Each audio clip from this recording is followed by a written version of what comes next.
Hello everyone and welcome back to Horror Stories. I know many of you use these episodes to fall asleep, so before you drift off, I'd love it if you could leave a comment letting me know where you're listening from around the world. Also, don't forget to like and subscribe if you're enjoying the episodes. Story 1. My house had always been my refuge. It wasn't perfect, but it was mine. A new chapter after leaving behind a marriage that had drained me. After extremely long days at work, it was my escape. The place where I could finally relax, shut the door on the chaos, and breathe. That night, however, my sanctuary felt anything but safe. It had been an endless shift, and I was exhausted by the time I finally pulled into the driveway. I grabbed my bag, took out my keys, and headed to the front door. But when I inserted the key into the lock, it didn't turn. At first, I thought it was just fatigue. Maybe I was using the wrong key. I tried again, first gently, then with a little more force. Nothing. Frustrated, I stepped back and stared at the door. Had the lock gotten stuck? I didn't remember it sticking before. After several failed attempts, I gave up and called a locksmith. He arrived quickly and was friendly. After tinkering for a while, he explained that the lock was probably worn out and replaced it with a shiny new one. "It shouldn't give you trouble now," he said. At the time, it didn't seem like anything to worry about. After all, things break. Life happens. But in hindsight, that moment was the first crack in what I thought was an ordinary problem. Several nights later, I found myself in the exact same situation. It had been another late shift, and all I wanted was to collapse into bed. But when I put the key into the lock, it refused to move. The new lock. The one that was supposedly not going to be a hassle. I had just had it changed. How could it jam so soon? Everything looked normal, but something didn't add up. Reluctantly, I called the locksmith again. This time, a different man came, serious and not very talkative. While he worked, I asked if it was common for a new lock to fail. He shrugged and muttered something about cheap materials, though it was clear he wasn't entirely convinced himself. When he left, I double-checked every window and every door in the house, making sure everything was properly closed. I couldn't get the image of the door, the lock, and the possibility that someone had tampered with the mechanism out of my head. By the time the weekend arrived, the feeling of paranoia hadn't subsided. It wasn't like me. I'm usually calm and rational, but the possibility that someone was messing with my locks was eating away at me. On impulse, I decided to install a small security camera above the front door. It wasn't much, a cheap model I bought online, but it gave me a bit of calm. If someone was fiddling with my door, it would catch them in the act. Nothing happened the first few nights. I'd come home, check the recordings, and see only an empty porch. It was almost enough to make me feel silly for worrying. Almost. On the fourth night, everything changed. I came home from work with my shoulders heavy from fatigue. The key went into the lock and, to my relief, turned smoothly for the first time in days. I felt a weight lift. But when I checked the footage later, my heart sank. At 2:13 a.m., the screen showed a man in a hoodie on my porch. He wasn't facing the camera, but you could see his hands working the lock with unsettling skill. My throat tightened as I watched him remove the cylinder. When he finished, he turned and walked into the house as if it were his own. For the next 3 hours, the recording showed nothing but darkness. At 5:26 a.m., the man reappeared. He left the house, put the cylinder back in place, looked around, and vanished into the night. I sat frozen in front of the screen, the weight of what I had just seen crashing down on me. He had been inside while I wasn't there, for hours. My first impulse was to grab the phone and call the police, but I hesitated. What exactly was I going to say? That someone had come in but hadn't taken anything? That I didn't know who he was or what he wanted? Even with my hand shaking, I dialed. The officer who arrived was kind. He watched the footage and asked me a string of questions. Whether I recognized the man, whether I'd noticed anything missing, whether I'd seen suspicious activity in the neighborhood. I answered no to everything. "We'll file a report and increase patrols in the area," he said. "In the meantime, I suggest staying with a family member or friend until we get this sorted out." I followed his advice. I packed a bag and drove to my sister's house, but it was impossible to sleep. My mind wouldn't stop. Questions, theories, fears. Who was he? Why had he been in my house? The answers came the next day when the officer called me back. His tone was serious, almost cautious. "We were able to access the neighborhood surveillance cameras," he began. "We saw the man get out of a white car 2 blocks from your home. He had tools, a small bag, and walked straight toward your property." I felt my stomach drop as I listened. "The footage gave us a clear view of the car's license plate. We traced it to the registered owner," he continued. He paused, then said the man's name. At first, I couldn't process it. It was my ex-husband, the same one who refused to accept the divorce, clinging to the idea that we were meant to be together, despite everything. Memories of old arguments and his obsessive behavior flooded me all at once. "We believe he changed the locks as a way to manipulate his access to the house," the officer added. "It's not uncommon in cases like this." Knowing he had been so close, walking through my neighborhood and inside my home, made my stomach churn. The police assured me they had brought him in for questioning and that I should consider filing a restraining order. They stressed the importance of immediately reinforcing my home's security. I didn't hesitate. The next day, I hired a professional company to install high-security deadbolts, motion sensors, and cameras throughout the property. I changed my work shifts and made sure to tell my closest friends what was going on. Even so, despite the precautions, every corner of my house felt violated, as if the walls were holding secrets I didn't want to know. In time, I moved to another place, an address I shared with only a handful of people. But the fear hasn't completely gone away. The sight of a white car still makes my pulse race, and I catch myself triple-checking the locks even in broad daylight. If I've learned anything from all this, it's that ignoring small, strange signs can lead to big consequences. Sometimes those signs are the only warnings you'll get. Story 2. After an extremely long night at the bar, serving drinks to chatty customers and wiping up every spill, my day off felt like a gift from the universe. I had a lazy morning planned. Maybe some Netflix and snacks. Around noon, I realized I was missing a few basics. Milk, bread, the usual. I decided to make a quick run to the grocery store. The day was beautiful, warm but not stifling. I grabbed my keys, locked the front door, and headed out. When I got back, bags in hand, walking up the driveway, I saw that the kitchen window was open, wide open. I stopped mid-step, staring at the frame and trying to remember if I'd forgotten to secure it. But I was certain I had closed it. I always did. Maybe the latch didn't catch properly, I told myself. I set the bags on the counter and went over to the window. The lock was indeed loose, but it also looked forced. The latch was slightly bent, as if someone had pried it. I searched for a logical explanation. Maybe I hadn't noticed the damage before. Maybe the wind had moved it and loosened it. Both options sounded absurd, but I clung to them anyway. I did a quick sweep of the house. I opened closets, looked behind doors, and even peeked under the bed like a child afraid of monsters. Everything was exactly where I had left it. No signs of intrusion, no mess. Nothing stolen. Just the window. I secured it, threw the deadbolt on the front door, and tried to shake off the unease. That night I settled on the couch with a bag of chips and a cheesy bad horror movie. I had almost managed to convince myself that the window thing had been a fluke. Maybe the lock had always been loose. I even laughed at the movie, shaking my head at how dumb the characters were for missing obvious signs of danger. Around 11 p.m., just as the credits began to roll, I heard a soft creak upstairs. My house is old, and the second floor often complains when the weather changes. But this noise didn't sound like that. It had a rhythm, like someone stepping carefully on the boards. I muted the TV and froze on the couch, straining to catch any other sound. Nothing. Silence. I let out a nervous laugh, chalking it up to my imagination running wild after watching horror. Even so, I couldn't ignore the anxiety tightening my chest.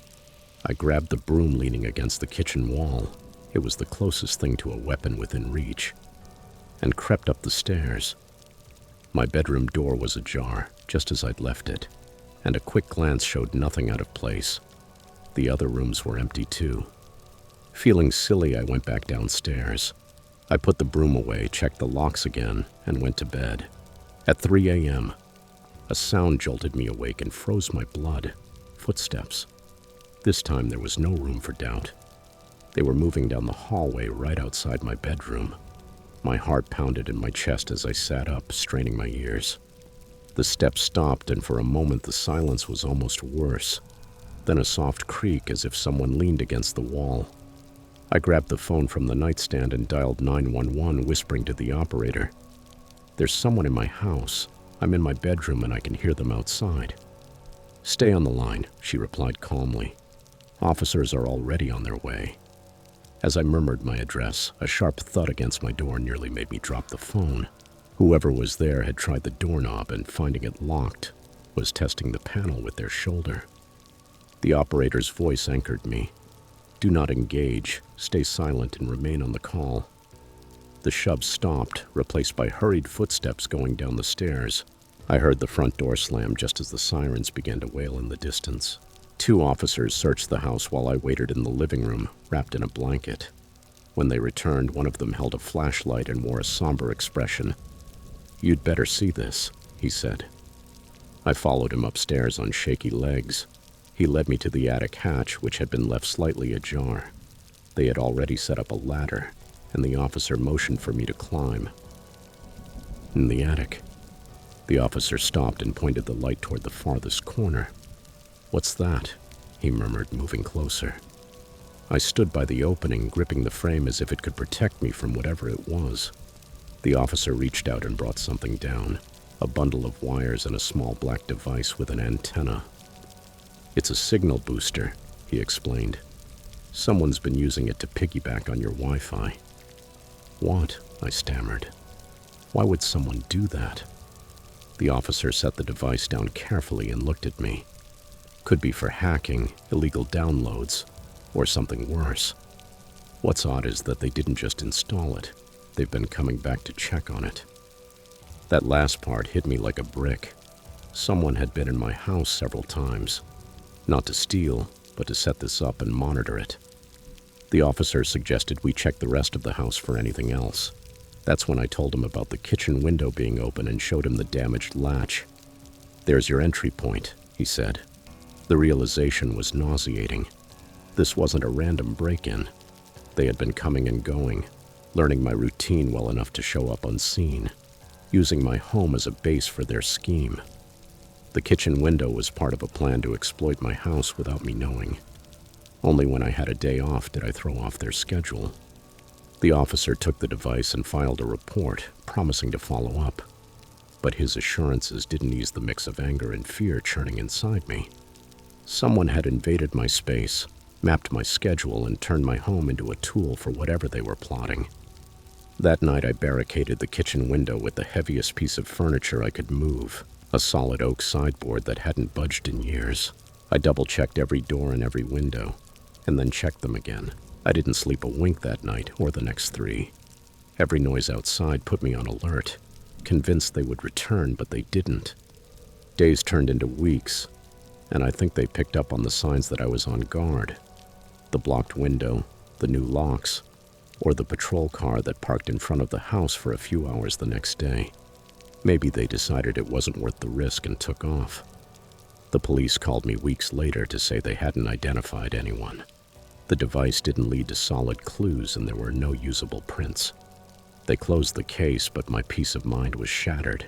Months have passed and I still can't walk into the kitchen without remembering how easy it was to turn my home into someone else's hideout. I installed motion sensors and an alarm that texts me every time a door or window opens. I called a locksmith to replace all the locks, and a tech-savvy friend helped me harden the Wi-Fi network. I changed every password I could think of, even the ones that seemed unrelated. Overkill? Maybe, but I don't care. The intruders may be gone, but the paranoia they left behind is here to stay. Was it just bad luck, or have they already turned someone else's house into their new base? Either way, I'm not taking chances again. The idea that they treated my home like their personal office wasn't just unsettling, it was infuriating. The officer insisted it was part of a fairly common hacking scheme, but a darker possibility keeps slipping into my mind. They weren't after my things. They wanted to transform my own home into a tool for their purposes. I still obsessively check every window and every door before bed. Maybe the sound of footsteps no longer haunts me, but the idea that someone could come and go as they please does. And the thought that they might still be out there, finding another house, installing another device, is something I'm afraid I won't stop thinking about. Story 3. It was in 2018. By then, I'd been living in my little house for just over a year. It wasn't perfect, but it had charm. It felt like a home. My evenings were usually always the same. After spending the day teaching, I'd settle in with a cup of tea and start grading papers or planning the week's lessons. The silence comforted me. It was a welcome contrast to the constant murmur and chaos of the classroom. But one night, while I was at my desk correcting assignments, I caught a subtle sound, almost easy to miss. A dragging, as if something small were brushing against the drywall. At first, I didn't think much of it. Old houses have their own soundtrack. Creaks, snaps, and groans were nothing new. I assumed it was normal. The house settling, or maybe the wind pushing on a loose window frame. The next night it came back. This time it was more of a scratch, like something trying to claw its way out from the inside. Living alone had always made me feel strong, but there are moments when the silence reminds you how deafening it can be. Even so, I reasoned it must be mice. My house wasn't exactly pest-proof. I'd already run into spiders and the odd stray cricket. The idea of mice didn't thrill me, but it didn't terrify me either. The next day I went to the hardware store, bought some traps and baited them with peanut butter, placing them in the corners where I thought the noise was coming from. The trap stayed untouched. A week went by and the scratching only got louder. Always in the same spot and at the same time. It started after 11 p.m., almost always just as I was drifting off to sleep. I'd lie there staring at the ceiling, listening to that sound in the wall. Sometimes it would stop, only to start again the moment I began to relax. One night while I was brushing my teeth, Luna, my tabby cat, bolted out of the bathroom into the hallway, ears pinned back and tail puffed up like a feather duster. She froze halfway down the hall, fixing her gaze on the wall near the coat closet. "What is it, girl?" I whispered. She didn't move. She just watched, her body pressed to the floor as if ready to pounce. A sudden scratch broke the silence and she hissed before sprinting into the bedroom. I followed and slid the latch shut from the inside that night. The next morning I called an exterminator. He was a middle-aged man who introduced himself as Bill, and he had the kind of calm you want in someone inspecting your house for unsettling critters. He looked around for nearly an hour, the attic, the crawl space, and the basement corners. When he came back, he shook his head. No signs of mice or rats. No droppings, no nests. "Are you sure about the noises?" "They're loud enough to wake me up," I replied. "Could be squirrels in the walls," he suggested. "They can slip in through a crack in the soffit. I'll set a few humane traps just in case." He left promising to follow up, but his trap stayed as empty as mine. The noises continued. One night they became unbearable. It wasn't just scratching anymore. It sounded heavier, like something dragging itself inside the wall. The sound moved from the living room toward the hallway closet. Luna, who normally only gets riled up about her food bowl, went on alert and started growling at the wall. This time I couldn't ignore it. I grabbed a flashlight, emptied the closet completely. Coats, boxes, and shoes piled up in the hallway. And I lost my breath when I made out the outline of a little door in the back, camouflaged with the same paneling. I'd lived there for over a year and had never seen it. I stood there staring at it. It was about 60 centimeters tall, with no knob, just a thin seam where the panel met the wall. "Okay," I murmured. With a flathead screwdriver, I pried the panel open. A stale smell hit me immediately, thick and damp, like old wood and mold. I shone the flashlight and almost dropped it in fright. The crawl space was narrow, just enough for someone to wriggle through. The beam lit up a grimy sleeping bag surrounded by crumpled food wrappers. Next to the bag was a small flashlight, the kind they sell at hardware stores, with a cracked lens. I backed out of the closet, slammed the little door shut, and grabbed my phone. With trembling hands, I dialed 911 and explained what I'd found. The dispatcher assured me they'd send an officer right away. I sat on the couch gripping a kitchen knife while Luna paced nervously near the hallway. When the police arrived, I practically ran to let them in. 2 officers inspected the crawl space while I waited in the hallway trying to calm myself. One came out and said, "Looks like someone's been staying here, probably coming and going through the vents or an unsecured window. Did you notice anything missing?" "No, but someone has been in my house living here. We'll check the area, but right now they're not here."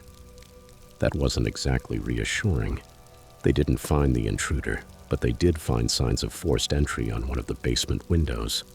The idea that someone had been inside, watching me, listening to me, was almost unbearable. That night I stayed at a friend's place.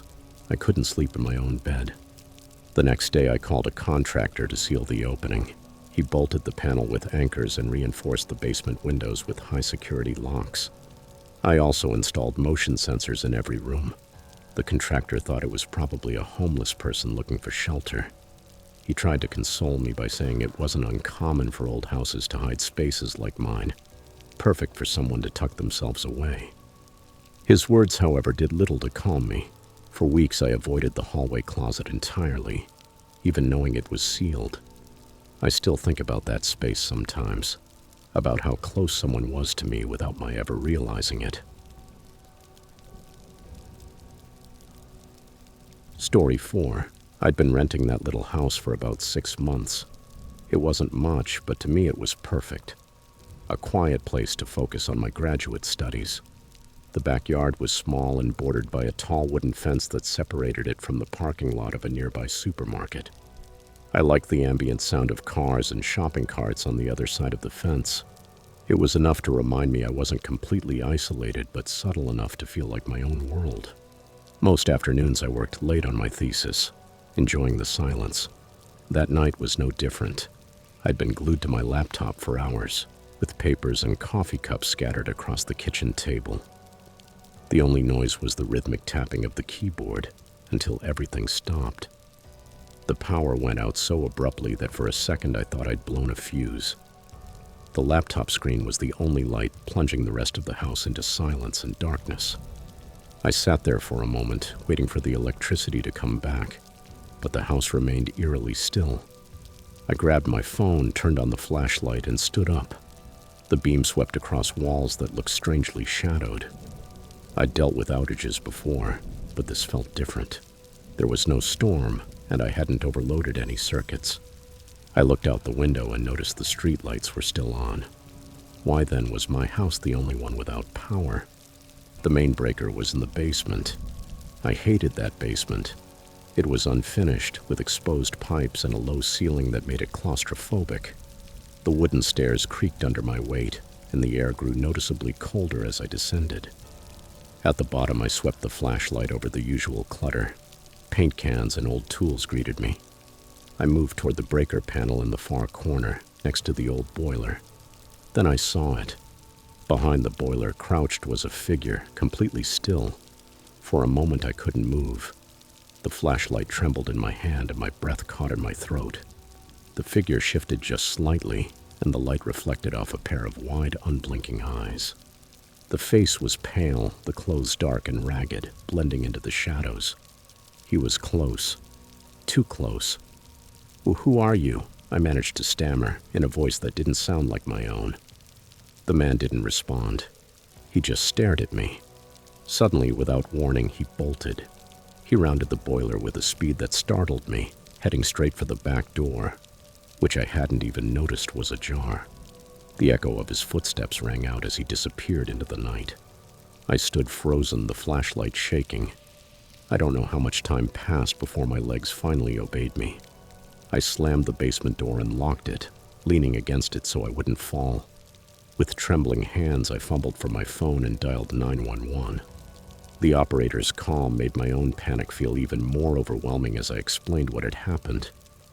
There was a man in my basement. He ran out the back door. She assured me officers were already on their way and told me to stay somewhere safe. I grabbed a heavy flashlight as an improvised weapon and sat in a corner of the living room, eyes fixed on the yard. The minutes stretched into hours until I finally saw the red and blue lights of the patrol car pull into the driveway. One of the officers stayed with me by the door, offering reassuring words, while the other headed down the creaking stairs. The thud of his boots boomed ominously in the silence. It wasn't long before his voice echoed up. I found something. Moments later, he reappeared with a black canvas duffel bag, the fabric dusty and worn. "Do you recognize this?" he asked. "No, it's definitely not mine," I replied. He set the bag on the floor and opened it. Inside was a jumble of items, electronics still in their boxes, wallets, and even some pieces of jewelry. Seeing it knocked the wind out of me. You didn't need to be a detective to put it together. "Looks like they've been using your basement as a storage spot," the officer explained. "Stolen goods, in all likelihood." "Stolen from where?" "From the supermarket out back, by the look of it," he said, going through the contents. "This is ideal for thieves. They stash what they just stole somewhere they think won't raise suspicion and come back later when things cool down. But a basement? That's bold. I've never seen anyone use a private residence like this. My home, my safe space, turned into a thief's hideout."